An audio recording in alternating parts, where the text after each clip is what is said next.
नमस्कार, मैं नियाज खान और आप देख रहे हैं न्यूज एक्सप्रेस। मोदी शाह एक एक सीट के लिए दिमाग खपा रहे हैं, लेकिन समस्या है कि सुधरने का नाम नहीं ले रही है। ऐसे में राजस्थान में 2019 में बीजेपी ने 25 की 25 सीटों पर कब्जा किया था, लेकिन इस बार राजस्थान का राजनीतिक समीकरण बदल गया है और कई सांसद इस बार हार रहे हैं। ठीक वैसे ही एक सीट है प्रदेश बीजेपी अध्यक्ष सीपी जोशी का। देखिए रिपोर्ट।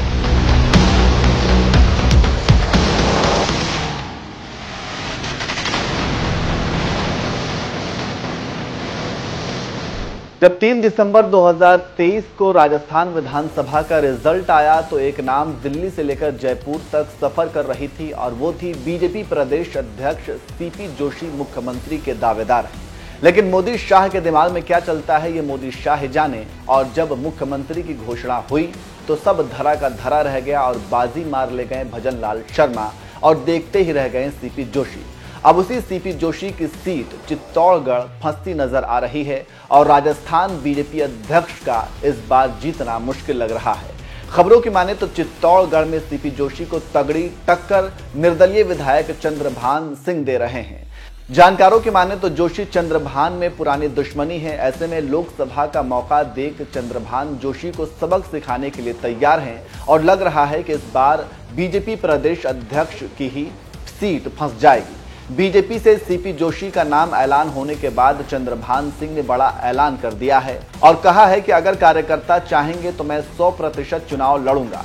चंद्रभान के इस बयान के बाद चित्तौड़गढ़ से लेकर गुलाबी नगरी जयपुर में हलचल है और इस बार जोशी कहीं के नहीं रहेंगे। अगर चंद्रभान सिंह लोकसभा चुनाव लड़ते हैं तो बीजेपी के प्रदेश अध्यक्ष सीपी जोशी को भारी नुकसान पहुंचा सकते हैं और भारी नुकसान का मतलब है कि जोशी हार जाएंगे और ऐसे में कांग्रेस बाजी मार लेगी।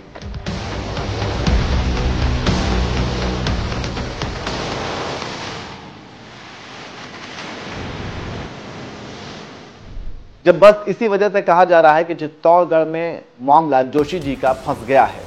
जयपुर में बैठ लाल बुझक्कड़ों का मानना है कि अगर चंद्रभान सिंह पुरानी दुश्मनी की वजह से जोशी को जीतने नहीं देना चाहते हैं और लोकसभा चुनाव लड़कर जोशी को टारगेट करेंगे और फिर क्या होगा कि दो दुश्मनों की लड़ाई में तीसरी बाजी मार लेगा, ठीक वैसे ही चित्तौड़गढ़ में होगा। जानकारी देते चलें कि जब विधानसभा का चुनाव हो रहा था तो बीजेपी ने चंद्रभान सिंह का टिकट फाइनल कर दिया था, लेकिन सीपी जोशी ने अपने अध्यक्ष पद का इस्तेमाल करते हुए चंद्रभान का दिल्ली से टिकट कटवा दिया और उनकी जगह नरपत सिंह राजवी को दिला दिया। बस यहीं से चंद्रभान और सीपी जोशी की दुश्मनी जारी है। लेकिन सीपी जोशी को सबक सिखाने के लिए चंद्रभान निर्दलीय उम्मीदवार बन बैठे और सीपी जोशी को जीत का करारा जवाब दिया। अब विधानसभा चुनाव का बदला लेने के लिए चंद्रभान लोकसभा में सीपी जोशी को अपनी ताकत दिखा रहे हैं और इसी बात से कहा जा रहा है कि अगर चंद्रभान मैदान में उतरें तो बीजेपी का ही वोट काटेंगे और अगर बीजेपी का वोट बटा तो क्या होगा ये बताने की जरूरत नहीं है। खैर, अभी लोकसभा चुनाव का बिगुल बजा नहीं है। चुनाव के ऐलान के बाद पर्चा दाखिल होने के बाद ही पता चलेगा कि क्या होने वाला है। लेकिन फिर भी सिर्फ ऐलान से ही प्रदेश बीजेपी अध्यक्ष के पसीने छूट रहे हैं। देखना होगा कि चित्तौड़गढ़ लोकसभा की राजनीति किधर जाती है और चुनाव का रिजल्ट किसके पक्ष में जाता है।